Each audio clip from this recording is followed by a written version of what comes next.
దాదాపు 20 ఏళ్ల గ్యాప్ తర్వాత వీళ్ళిద్దరూ మళ్ళీ కలిశారు. ఎందుకు కలిశారంటే హిందీకి వ్యతిరేకంగా మరాఠీ కోసం కలిశామని చెప్తున్నారు. ఒక్కసారి చరిత్రలోకి వెళదాం. బాలాసాహెబ్ ఒక పత్రికలో కాలమిస్ట్, కార్టూనిస్ట్. ముందుగా దక్షిణాది రాష్ట్రాలకు వ్యతిరేకంగా ఆయన ఆర్టికల్స్ రాసేవారు. ఆ తర్వాత ఉత్తరాది రాష్ట్రాల మీద విరుచుకుపడ్డారు మరాఠీలకు జరుగుతున్న అన్యాయం గురించి. ముంబై ఫైనాన్షియల్ క్యాపిటల్, బోలెడంత ఇన్ఫ్రాస్ట్రక్చర్ డెవలప్ అవుతూ ఉండేది అప్పట్లో. దేశంలో వివిధ ప్రాంతాల నుంచి బీహార్, యూపీ ఇలాంటి చోట్ల నుంచి యువకులు పొట్టకూటి కోసం అక్కడ పనిచేయడానికి వస్తే మరాఠీ సేనలు వాళ్ళని రైల్వే స్టేషన్ బస్టాండ్లలో కొట్టి తిప్పి పంపించేసేవారు. ఇది ఎంత పెద్ద ఇష్యూ అయిపోయిందంటే అప్పటి ప్రధాని డైరెక్ట్గా బాలాసాహెబ్కి ఫోన్ చేసి వార్న్ చేసేంత పెద్ద ఇష్యూ అయిపోయింది. ఆ యువకులు రావడం కూడా మానేశారు. దాంతో స్లోలీ ఆ ఇష్యూ డైల్యూట్ అయిపోయింది. ఆ తర్వాత శివసేనకి పెద్దగా ఏమీ ఆయుధం దొరకలేదు. అడపా హిందీ, మరాఠీ ఇట్లాంటివి తప్ప.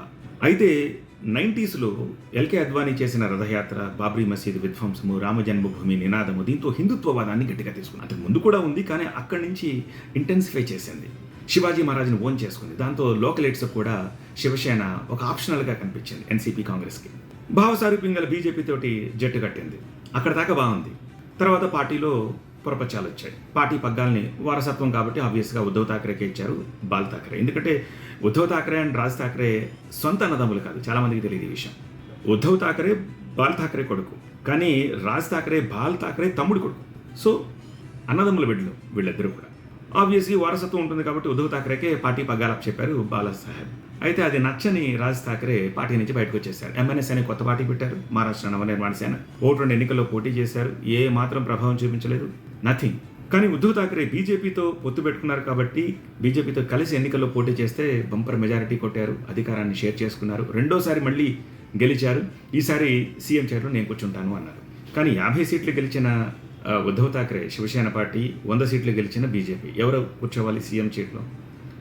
సో దాంతో అది నచ్చని ఉద్ధవ్ ఠాక్రే బీజేపీ నుంచి బయటకు వచ్చేసి సైద్ధాంతికంగా వ్యతిరేకంగా పోటీ చేసిన కాంగ్రెస్ ఎన్సీపీలతో జట్టు కట్టి సీఎం అయిపోయింది. ఆ తర్వాత అది 3-4 ముచ్చటైంది, మనందరికీ తెలిసిందే. శివసేన చీలిపోయింది. షిండే శివసేన, యాక్చువల్ శివసేన షిండేకి వెళ్ళిపోయింది. ఇంకొక శివసేనకి యూబీటీ శివసేన అని చెప్పేసి ఉద్ధవ్కి ఇచ్చారు.